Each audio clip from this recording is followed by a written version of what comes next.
मैं सचिन गौड़ आप सभी का अपने चैनल साई कोचिंग लाइव में स्वागत करता हूं। बच्चों आज फिर मैं आपको पढ़ाने वाला हूं इन्वायरमेंट साइंस के बारे में। आज की जो क्लास है बच्चों बहुत ही ज़्यादा खास होने वाली है और प्रत्येक दिन की तरह इसमें भी हम लोगों के द्वारा 25 क्वेश्चन को इंक्लूड किया गया है।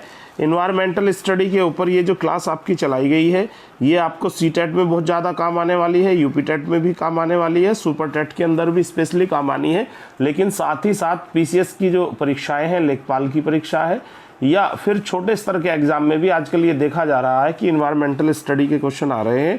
तो लगभग सभी परीक्षाओं में ये क्लास आपको बहुत ज़्यादा काम आने वाली है। आई होप दैट सभी बच्चे रेगुलर हमारे चैनल के साथ जुड़े हुए होंगे।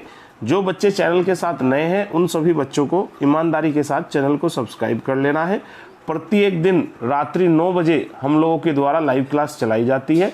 तो यहाँ हम लोग मान सकते हैं कि लगभग 10 लेक्चर हम कंप्लीट कर चुके हैं और लगभग आने वाली 20 से 25 क्लास में हम सारे इन्वायरमेंटल स्टडी को पूरा कर देंगे।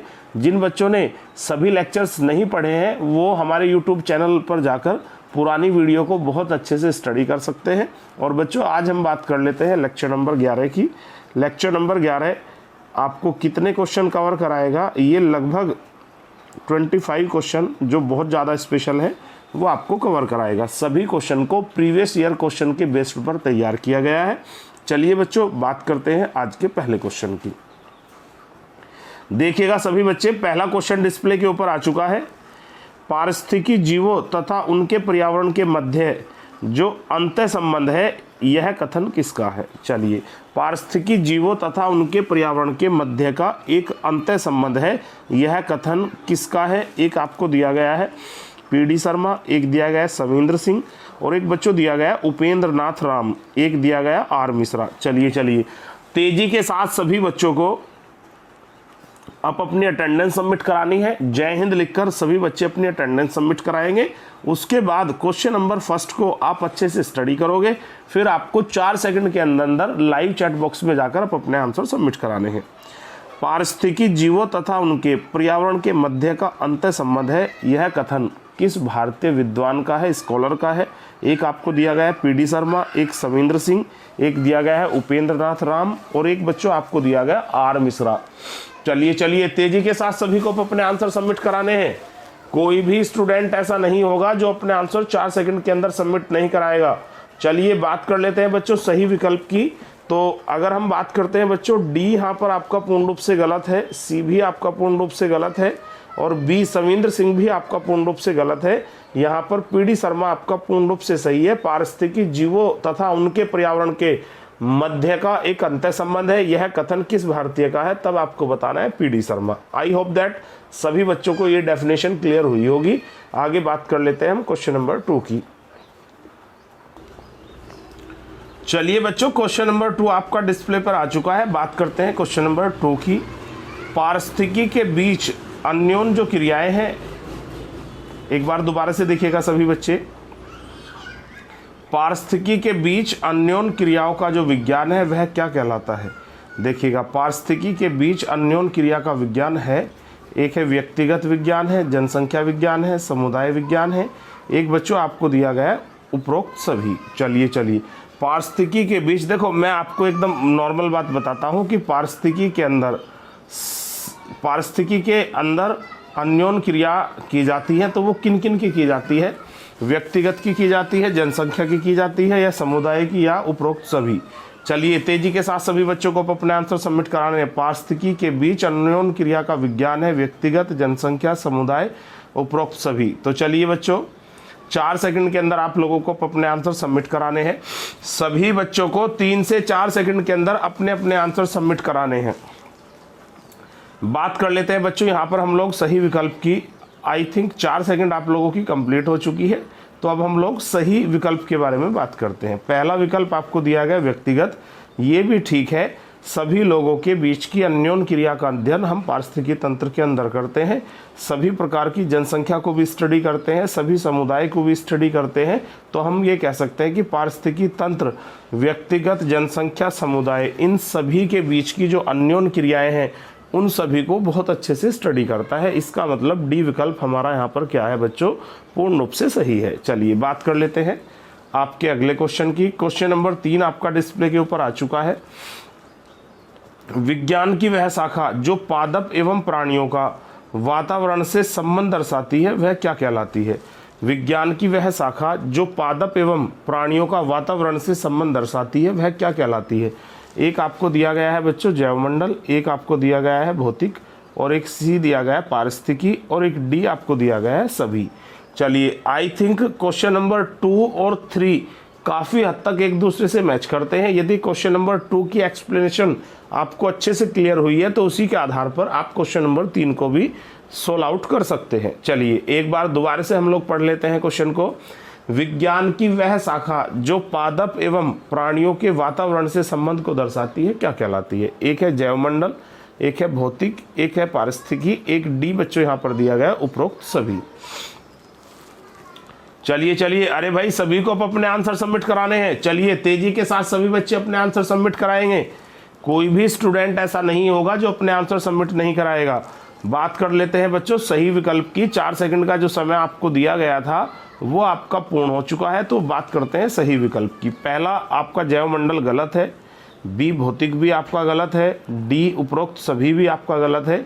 यहाँ पर पूर्ण रूप से सही है पारिस्थितिकी। पारिस्थितिकी के अंदर हम पेड़ पौधे और प्राणियों का आपस में जो वातावरण में रिलेशन है उसको हम स्टडी करते हैं, इसलिए सी विकल्प आपका यहाँ पर पूर्ण रूप से सही हो जाना है। चलिए, बात करते हैं क्वेश्चन नंबर 4 की। सभी बच्चे देखिएगा, क्वेश्चन नंबर 4 आपका डिस्प्ले पर आ चुका है। पारिस्थितिकी पिरामिड सामान्यतः कितने प्रकार के होते हैं? जो पारिस्थितिकी पिरामिड है वो कितने प्रकार के होते हैं? 2 प्रकार के होते हैं, 3 प्रकार के होते हैं, एक सी विकल्प आपको दिया गया है 4 प्रकार के होते हैं, और एक बच्चों डी आपको दिया गया है 5 प्रकार के होते हैं। पारिस्थितिकी पिरामिड सामान्यतः कितने प्रकार के होते हैं? चलिए, अरे भाई तेजी के साथ सभी को अपने आंसर सबमिट कराने हैं। पारिस्थितिकी पिरामिड सामान्यतः कितने प्रकार के होते हैं? चलिए, सभी बच्चों को अपने आंसर 3 से 4 सेकंड में सबमिट कराने हैं। कोई भी स्टूडेंट ऐसा नहीं होगा जो अपने आंसर सबमिट नहीं कराएगा। पारिस्थितिकी पिरामिड कितने प्रकार के होते हैं? बहुत छोटा सा आप लोगों के लिए क्वेश्चन है और आपको इसको सोल्व आउट कर लेना है। चलिए, बात करते हैं बच्चों सही विकल्प की। तो देखिएगा, पारिस्थितिकी जो पिरामिड है वो कितने प्रकार के होते हैं बच्चों? एक तो होता है आपका ऊर्जा पिरामिड, ठीक है, एक आपका होता है संख्या पिरामिड, ठीक है, और एक होता है आपका बायोमास पिरामिड, ठीक है। अब आपके पास जो विकल्प है वो 3 वाला सही होना चाहिए, तो इसका मतलब ए भी आपका गलत है, सी भी आपका गलत है और डी भी गलत है। तो यहाँ पर हमारा पूर्ण रूप से जो आंसर सही हो जाना है वो हो जाना है बी। चलिए, बात करते हैं क्वेश्चन नंबर 5 की। पृथ्वी की आकृति से संबंधित पारिस्थितिकी कारकों को क्या कहते हैं? पृथ्वी की आकृति से संबंधित पारिस्थितिकी कारकों को क्या कहते हैं? जल, वायवीय, जैविक, स्थलाकृति, एक है मृदीय। चलिए, तेजी के साथ सभी को स्टडी करना है। पृथ्वी की आकृति से संबंधित पारिस्थितिकी जो कारक हैं उनको क्या कहा जाता है? जलवायवीय कहा जाता है, जैविक कारक कहा जाता है, स्थलाकृतिक कारक कहा जाता है, या मृदीय कारक कहा जाता है। चलिए, तेजी के साथ सभी बच्चों को आप अपने आंसर सबमिट करा रहे हैं। ये चीज़ आपको थोड़ी सी ध्यान रखनी पड़ेगी। जब हम इन्वायरमेंटल स्टडी की बात करते हैं तो उसके अंदर इस्तेमाल होने वाले जो वोकेब है उसको एक बार आप पहले याद कीजिएगा, उसके बाद आपको कभी भी इन्वायरमेंटल स्टडी के अंदर दिक्कत नहीं आने वाली है। जिन बच्चों के पास इन्वायरमेंटल स्टडी से रिलेटेड वोकेब नहीं है वो हमारे टेलीग्राम चैनल पर जाकर वहाँ से उसकी PDF डाउनलोड कर सकते हैं। एक बार आप इन्वायरमेंटल जो वोकेब है उसको क्लियर कीजिएगा, हिंदी इंग्लिश दोनों में, उसके बाद आपको किसी भी प्रकार की लैंग्वेज वाली दिक्कत नहीं आने वाली है। चलिए बच्चे, बात करते हैं सही विकल्प की। ए विकल्प आपका यहाँ पर पूर्ण रूप से गलत है, ए के साथ साथ बी भी आपका गलत है, सी भी आपका गलत है। देखिएगा, पृथ्वी की आकृति से संबंधित पारिस्थितिकी जो कारक है उनको क्या कहा जाता है? उनको मृदीय कारक कहा जाता है, यानी कि आपका डी यहाँ पर पूर्ण रूप से क्या है? सही है। यही आप लोगों को ध्यान रख लेना है। चलिए, बात करते हैं नेक्स्ट क्वेश्चन की।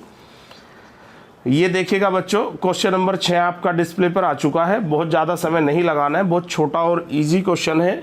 सबसे स्थायी पारिस्थितिकी तंत्र कौन सा है? इस क्वेश्चन को आप जितने अच्छे से याद करेंगे ये उतना आपके लिए बेनिफिट होने वाला है, क्योंकि बहुत सारी परीक्षाओं के अंदर ये क्वेश्चन बार बार रिपीट हो रहा है। ठीक है, सबसे स्थायी पारिस्थितिकी तंत्र कौन सा है?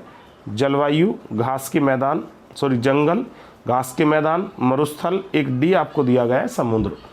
चलिए सबसे स्थायी पारिस्थितिकी तंत्र किसको माना जाता है? एक विकल्प आपके पास है जंगल, एक बी विकल्प है घास के मैदान, और एक बच्चों सी है आपके पास मरुस्थल, और डी आपको दिया गया है समुद्र। इसी के अंदर आपको जो है इसी में से एक ऑप्शन को सेलेक्ट कर लेना है, और मैक्सिमम 4 सेकंड के अंदर आप सभी को अपने आंसर सबमिट करा देने हैं।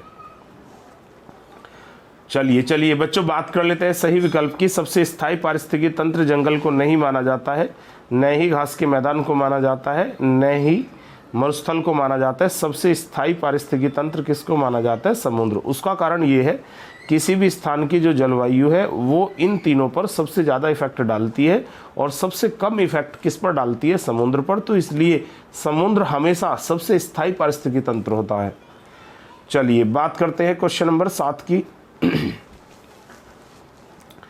एक मनुष्य के जीवन को पूर्ण रूप से धारणीय करने के लिए आवश्यक न्यूनतम भूमि को क्या कहते हैं?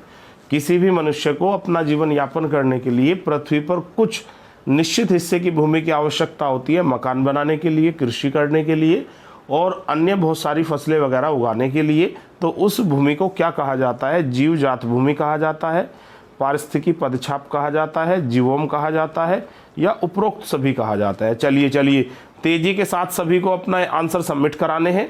एक मनुष्य के जीवन को पूर्ण करने के लिए, धारणीय करने के लिए आवश्यक जो न्यूनतम भूमि है उसको क्या कहा जाता है? 4 विकल्प आपके पास मौजूद है 4 विकल्प आपके पास मौजूद है। 3 से 4 सेकंड के अंदर आप लोगों को अपने आंसर सबमिट करा देने हैं। एक मनुष्य के जीवन को पूर्ण रूप से धारणीय करने के लिए आवश्यक न्यूनतम भूमि को क्या कहा जाता है? चलिए सभी बच्चों को अपने आंसर सबमिट कराने हैं। ए विकल्प आपका बच्चों यहाँ पर गलत है, डी भी आपका गलत है, सी भी आपका गलत है। एक मनुष्य के जीवन को पूर्ण रूप से धारणीय करने के लिए आवश्यक न्यूनतम भूमि को क्या कहा जाता है बच्चों? पारिस्थितिकी पदछाप कहा जाता है, यानी कि बी जो विकल्प है आपका ये पूर्ण रूप से क्या हो जाता है? राइट हो जाता है। आई होप दैट आप सभी को क्वेश्चन क्लियर हुआ होगा। एक मनुष्य को अपना जीवन यापन करने के लिए जो मिनिमम भूमि की आवश्यकता होती है उसको पारिस्थितिकीय पदछाप कहा जाता है। ये आपका बी ठीक हो जाना है। चलिए बात करते हैं क्वेश्चन नंबर 8 की। पारिस्थितिकी तंत्र का उदाहरण है, आपको 4 विकल्प दिए गए, निम्नलिखित में से कौन सा एक पारिस्थितिकी तंत्र है? वायु, तालाब, जल, मिट्टी। चलिए अरे भाई तेजी के साथ सभी को अपने आंसर सबमिट कराने हैं। पारिस्थितिकी तंत्र का उदाहरण निम्नलिखित में से कौन सा है? वायु, तालाब, जल और मिट्टी। चलिए तेजी के साथ सभी को अपने आंसर सबमिट कराने हैं। पारिस्थितिकी तंत्र का उदाहरण क्या है? वायु, तालाब, जल और मिट्टी। 3 से 4 सेकंड का समय आपको दिया गया था, आई थिंक वो कंप्लीट हो चुका है। छोटे क्वेश्चनों का आंसर बहुत तेजी के साथ आप लोगों को रिप्लाई करना चाहिए। चलिए बात करते हैं बच्चों सही विकल्प की। ठीक है, अब बात करें यदि ए की, तो ए आपका गलत है, ये किसी भी प्रकार का पारिस्थितिकी तंत्र नहीं है। सी जल भी कोई पारिस्थितिकी तंत्र नहीं है। डी मिट्टी भी कोई पारिस्थितिकी तंत्र नहीं है। तालाब एक कृत्रिम और छोटे स्तर का पारिस्थितिकी तंत्र होता है, इसलिए बी आपका यहाँ पर पूर्ण रूप से सही है।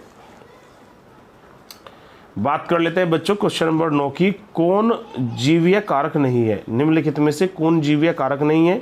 पेड़ पौधे, जंतु, सूक्ष्म जीव और प्रस्तर। देखिएगा, अगर हम इन्वायरमेंटल स्टडी की बात करते हैं तो इसके अंदर 2 कारक होते हैं। एक होता है जैविक कारक यानी कि जीवीय कारक, एक होता है अजैविक कारक। अजैविक कारक को भौतिक कारक भी कहा जाता है।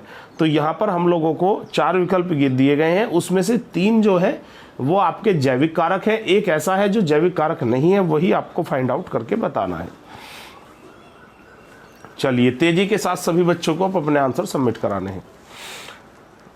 बात कर लेते हैं बच्चों सही विकल्प की, क्योंकि आपको जो 4 सेकंड का समय दिया गया था वो आई थिंक आपका कंप्लीट हो चुका है। तो हम बात कर लेते हैं सही विकल्प की। ठीक है, यहाँ पर ए आपका पूर्ण रूप से गलत है, बी भी आपका गलत है, सी भी गलत है। उसका कारण ये है, ये तीनों ही आपके जैविक कारक हैं। ठीक है, और हमसे पूछा गया है जैविक कारक नहीं है, जैविक नहीं है तो इसका मतलब अजैविक की बात कर रहा है।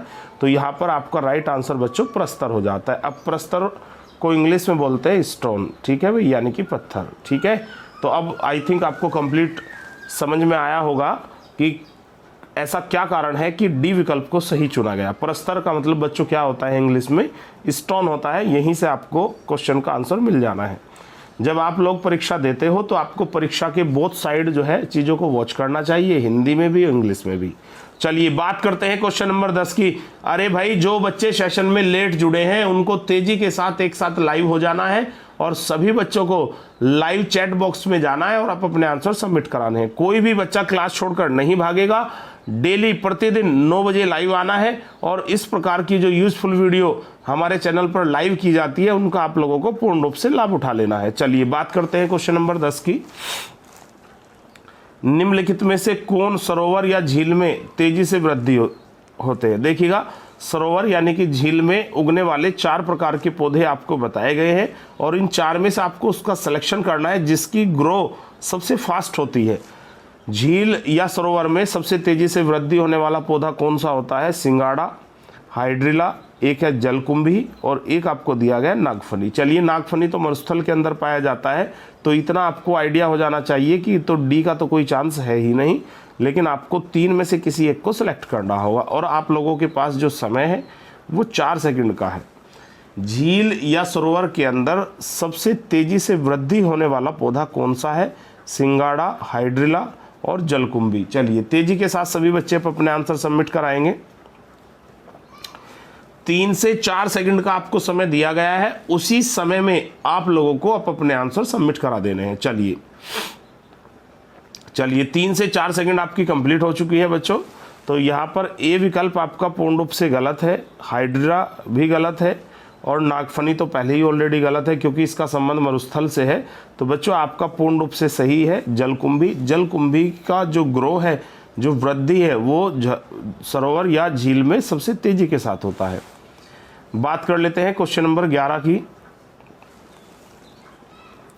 एक भौगोलिक क्षेत्र में सभी पारिस्थितिकीय तंत्रों को एक साथ लेकर एक अधिक बड़ी यूनिट बनाने को क्या कहा जाता है? किसी भी बहुत बड़े भौगोलिक क्षेत्र में बहुत सारे अलग अलग पारिस्थितिकी तंत्रों को जब हम एक साथ लेकर चलते हैं तो उस बड़ी यूनिट को क्या कहा जाता है, ये आपको नॉर्मली बताना है। ठीक है, एक आपको दिया गया है जैवमंडल, एक बच्चों बी दिया गया है भूभाग, एक आपको दिया गया है जीवोम और एक डी आपको दिया गया है वायुमंडल।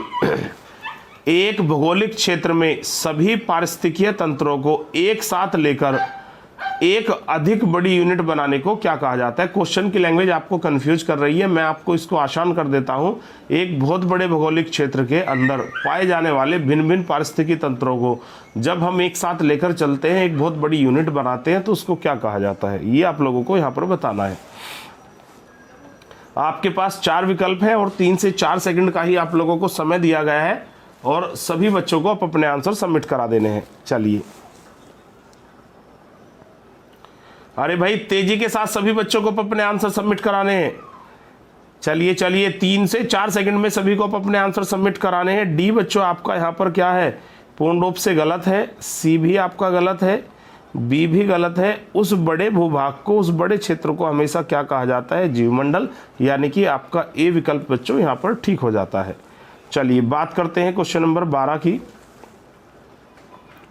प्रकाश संश्लेषण के दौरान प्रकाश सुग्राही कारक के रूप में निम्न में से कौन काम करता है? चलिए, प्रकाश संश्लेषण के दौरान प्रकाश संश्लेषण का जो कार्य है वो किसके माध्यम से किया जाता है, ये आपको बताना है।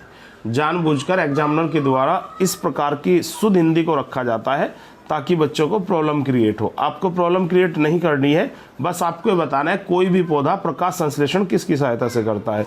एक विकल्प है आपके पास पर्णहरित, एक आपको दिया गया है क्लोरीन, एक आपको दिया गया है ऑक्सीजन और एक ये दिया गया है डी उपरोक्त सभी। चलिए तेजी के साथ सभी बच्चों को अपने आंसर सबमिट कराने हैं। प्रकाश संश्लेषण के दौरान प्रकाश सुग्राही कारक के रूप में निम्नलिखित में से कौन काम करता है, यानी कि प्रकाश संश्लेषण की जो क्रिया है वो किसके द्वारा संपन्न की जाती है? पर्णहरित, क्लोरीन, एक आपको सी दिया गया है बच्चों ऑक्सीजन और एक डी आपको दिया गया है उपरोक्त सभी। चलिए तेजी के साथ बताइएगा सभी बच्चे अपने आंसर। 3 से 4 सेकंड में सभी बच्चों को अपने आंसर सबमिट कराने हैं। चलिए बच्चों बात करते हैं सही विकल्प की हम। तो यहाँ पर डी आपका गलत है, सी भी पूर्ण रूप से गलत है, बी भी आपका गलत हो जाता है।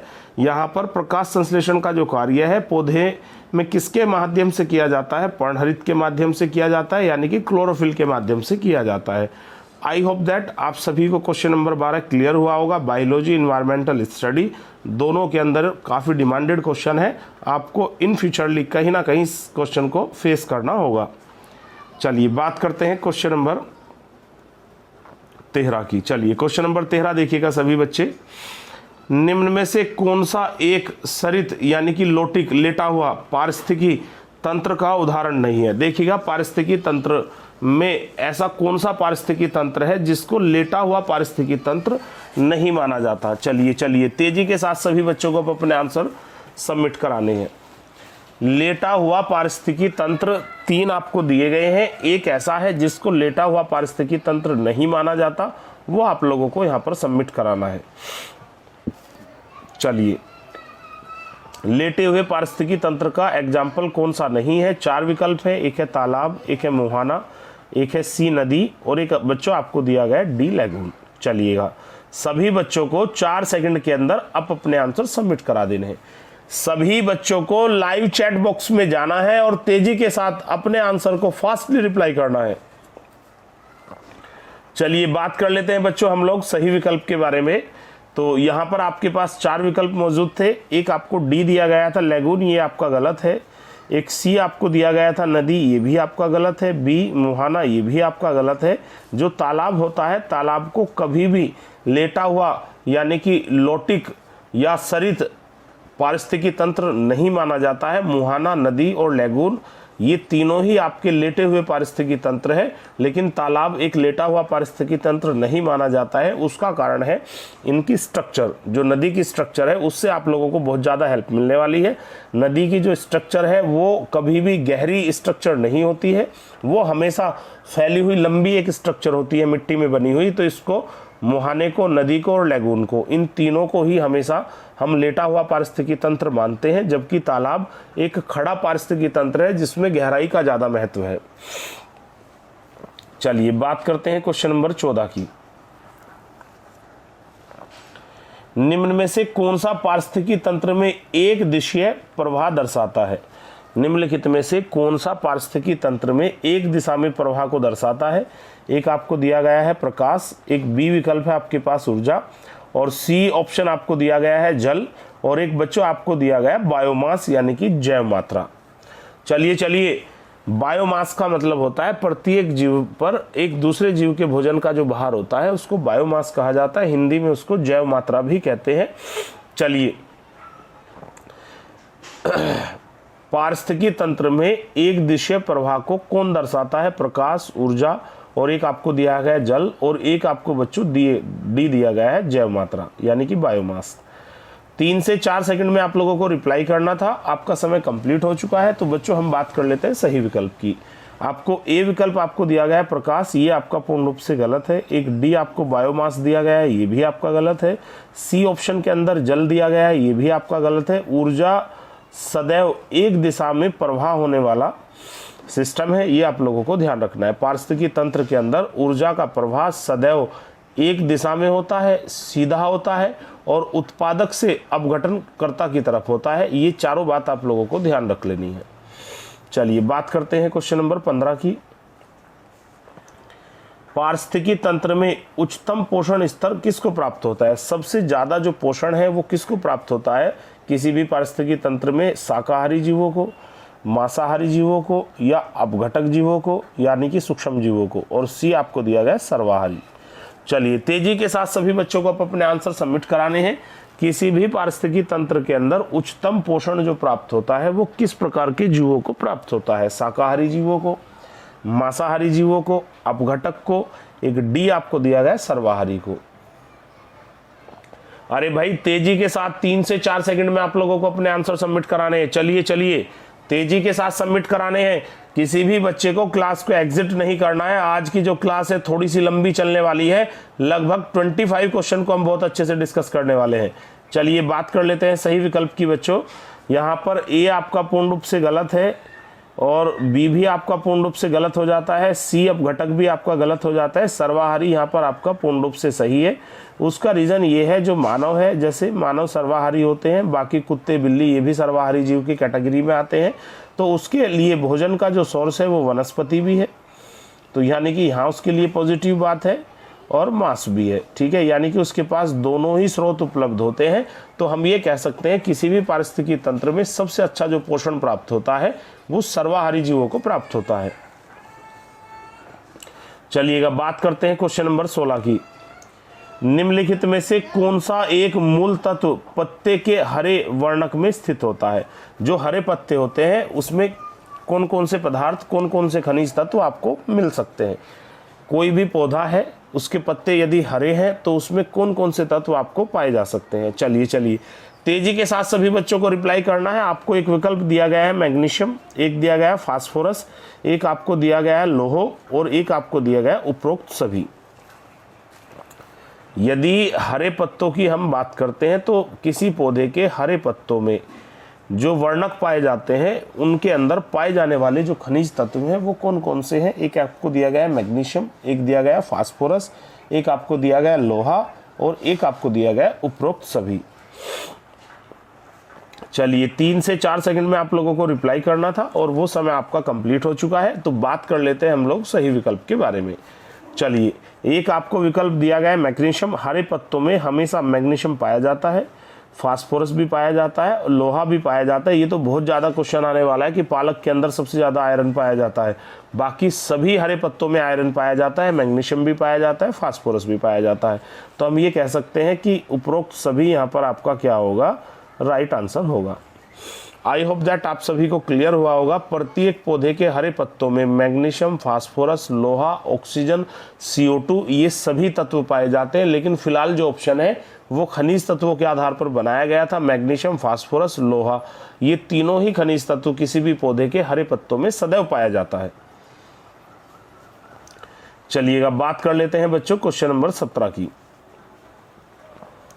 निम्न में से कौन सबसे अधिक स्थिर पारिस्थितिकी तंत्र है?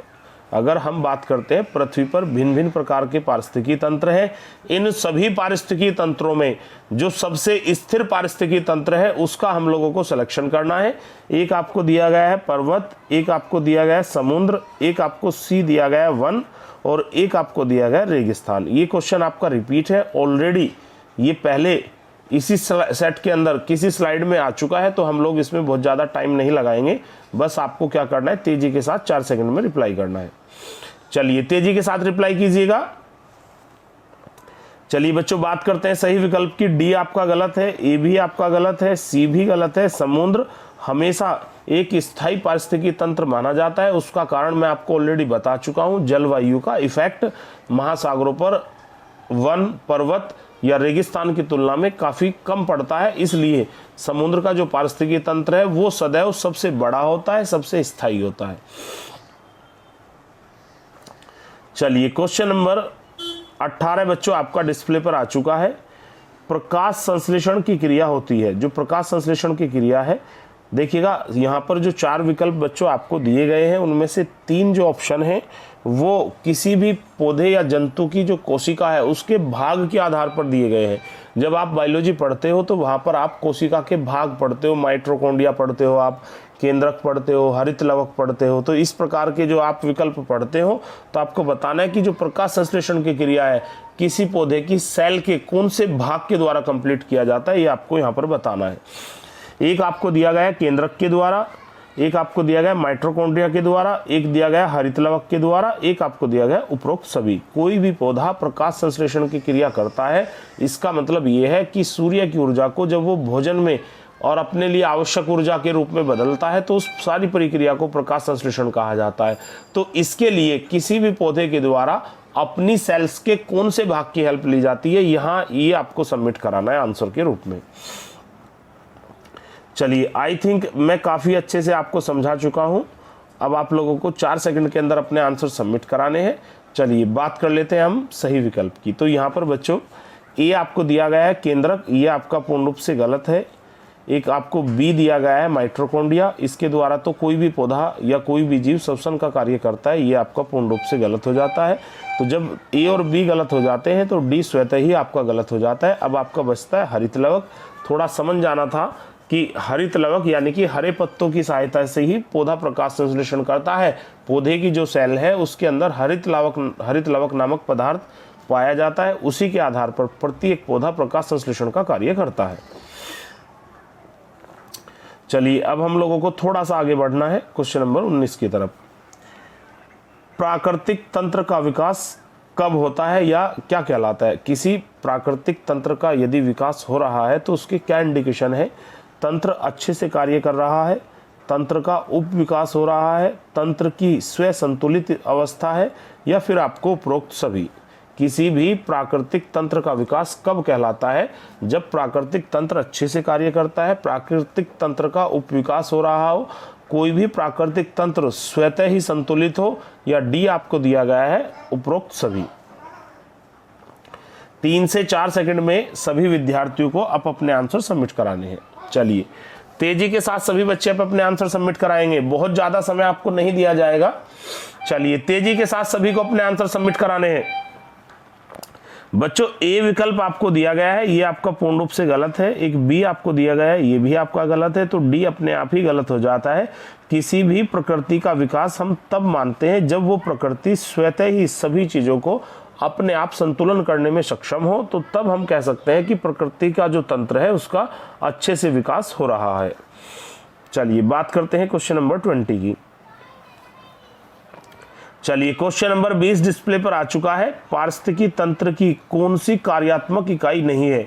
किसी भी पारिस्थितिकी तंत्र की निम्नलिखित में से कौन सी कार्यात्मक इकाई नहीं है, यानी कि पर्यावरण के अंदर उसके पाठ्यक्रम के अंदर उसको कभी भी नहीं पढ़ाया जाता, उसको इंक्लूड नहीं किया जाता है। तेजी के साथ आप लोगों को सिलेक्शन कर लेना है।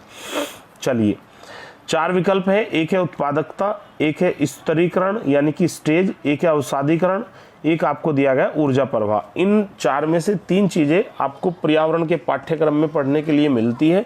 एक ऐसी है जो पर्यावरण की कार्यात्मक इकाई नहीं है, तो इसलिए हम उसको इन्वायरमेंटल स्टडी में कभी पढ़ते भी नहीं है। बस उसी से थोड़ा सा आइडिया लगाकर आपको आंसर सबमिट करा देना है।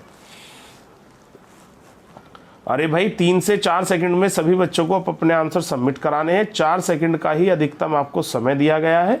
चलिए तेजी के साथ आंसर सबमिट कराइएगा। उत्पादकता, स्तरीकरण, अवसादीकरण, एक डी आपको दिया गया ऊर्जा प्रवाह।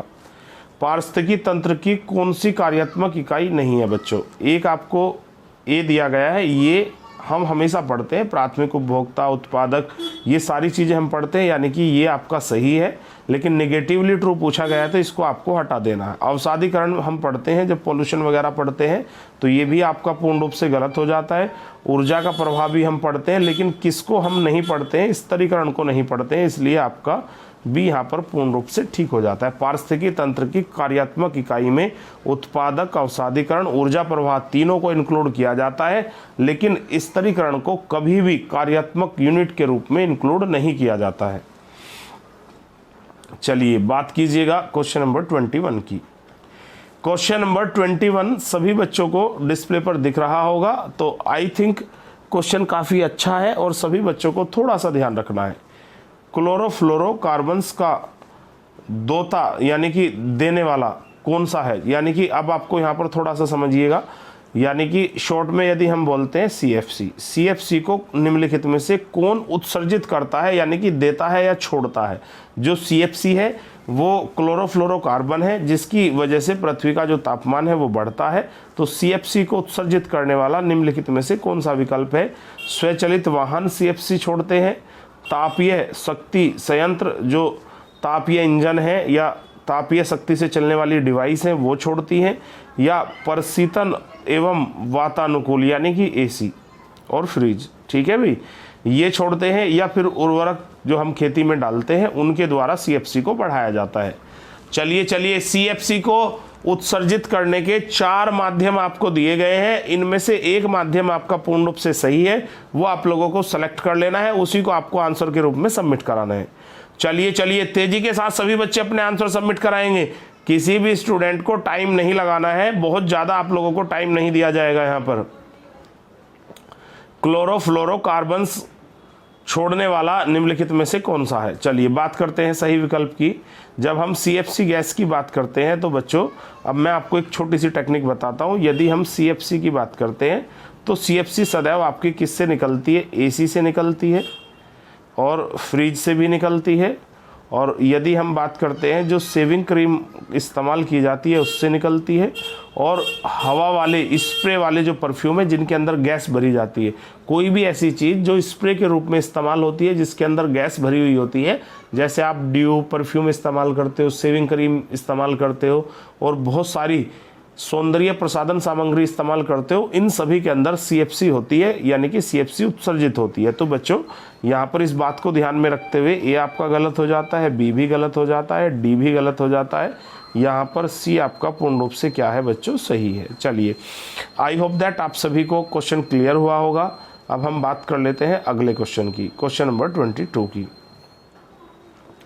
चलिए देखिएगा सभी बच्चे ध्यान से, क्वेश्चन नंबर 22 आपका डिस्प्ले पर आ चुका है। निम्नलिखित में से पृष्ठीय ओजोन की प्रदूषक के रूप में संभावित विचरणा उत्सर्जन दात्रो कौन सा है? यहाँ पर लैंग्वेज फिर आपको थोड़ा सा डिस्टर्ब कर रही है। 21 और 22 बिल्कुल सेम क्वेश्चन है, बस आपको ये बताना है निम्नलिखित में से ओजोन परत को नुकसान पहुँचाने वाला कौन सा है। चलिए बिल्कुल सेम क्वेश्चन है, टाइम नहीं लगाएंगे। प्रशीतन, वातानुकूल, परिवहन क्षेत्र, वेटलैंड, उर्वरक। तो हम डायरेक्ट यहाँ पर आंसर की बात कर लेते हैं बच्चों। तो यदि हम ओजोन परत को नुकसान पहुँचाने वाली चीज़ों की बात करते हैं तो वो आपकी CFC है। और CFC किससे निकलती है? B आपका गलत है, C आपका गलत है, आर्द्रभूमि आपका गलत है C, और D उर्वरक भी आपका गलत है। ये किससे निकलती है? फ्रीज और AC से निकलती है, यानी कि ये आपको ध्यान रख लेना, ठीक है। क्वेश्चन नंबर 21 और 22 बिल्कुल सेम है। बच्चों को थोड़ा सा लैंग्वेज में घुमाने की एक कोशिश की गई है एग्जामिनर के द्वारा। आपको घूमना नहीं है, चीज़ों को समझ जाना है और सही आंसर आपको सबमिट करा देना है। चलिए अब बात कर लेते हैं क्वेश्चन नंबर 23 की। देखिएगा सभी बच्चे, क्वेश्चन नंबर 23, वायुमंडल में ध्यान से पढ़िएगा सभी बच्चे। वायुमंडल में ओजोन की उपस्थिति महत्वपूर्ण है क्योंकि वह सोख लेती है। हमारा जो वायुमंडल है उसमें एक परत होती है समताप मंडल। समताप मंडल का एक ऊपरी हिस्सा होता है जो ओजोन परत से बना होता है। तो ओजोन परत की जो उपयोगिता है वो क्या है? वो किस चीज़ को सोखने का कार्य करता है? अब देखिएगा, वो पराबैंगनी किरणों को सोखने का काम करता है। लेकिन पराबैंगनी किरणों के भी ऑप्शन बनाए गए हैं। पराबैंगनी किरणें दो प्रकार की होती है, एक होती है UV, थोड़ा एक बार दोबारा देखिएगा, एक होती है UVA अल्ट्रावायलेट A, एक होती है UVB। तो निम्नलिखित में से कौन से को सोखने का ये कार्य करता है? ए विकल्प दिया गया है केवल पराबैंगनी B किरणें, एक दिया गया है पराबैंगनी A और B दोनों, एक दिया गया है अवरक्त यानी कि माइक्रो अवरक्त B किरणें, एक आपको C दिया गया है पराबैंगनी B किरणें और आगत पराबैंगनी A किरणें। चलिए तेजी के साथ सभी बच्चों को आप अपने आंसर सबमिट कराने हैं। ये केवल आपको कंफ्यूज करने का प्रयास किया गया है। यहाँ पर आपको टेक्निक को समझ जाना है। ओजोन परत किसको सोखती है? पराबैंगनी किरणों को। जहाँ पर पराबैंगनी किरणें नहीं है वो सभी ऑप्शन बच्चों आपके क्या हो जाते हैं? गलत हो जाते हैं। तो आपको थोड़ा सा कॉमन सेंस को यूज करना है। यहाँ पर पराबैंगनी शब्द इस्तेमाल नहीं किया गया है, ये आपका गलत हो जाता है। यहाँ पर भी आधा ऑप्शन पराबैंगनी है, आधा पराबैंगनी नहीं है लेकिन थोड़ा सा अलग तरीके से दिया गया है, ये भी आपका गलत हो जाता है और ये भी आपका गलत हो जाता है। बस आपको ये ध्यान रखना है वायुमंडल की जो ओजोन परत है वो पराबैंगनी किरणों को भी सोख लेती है और पराबैंगनी B को भी सोख लेती है। कौन सी पराबैंगनी किरणें? जो सूर्य से आ रही है उन आने वाली सभी किरणों को सोख लेती है, लेकिन जो पृथ्वी से उत्सर्जित होती है उनका यहाँ पर कोई प्रकार का जिक्र नहीं है। जो हमारे वायुमंडल में एंट्री करने वाली है सूर्य की तरफ से, उन सबको रिफ्लेक्ट करके ये वापस कर लेती है, कुछ को सोख लेती है। चलिए सभी बच्चे क्लास के साथ अंत तक जुड़े रहेंगे क्योंकि लगभग 25 क्वेश्चन को हम लोग डिस्कस करने वाले हैं और उसी का जो समय है वो आपका कंप्लीट होने वाला है। वायुमंडल में स्थित ओजोन परत के बारे में कौन सी बात सही है ये आपको बताना है। एक ये दिया गया है, यह सूर्य की किरणों में पाए जाने वाले अधिकांश पराबैंगनी विकिरणों को अवशोषित कर लेती है।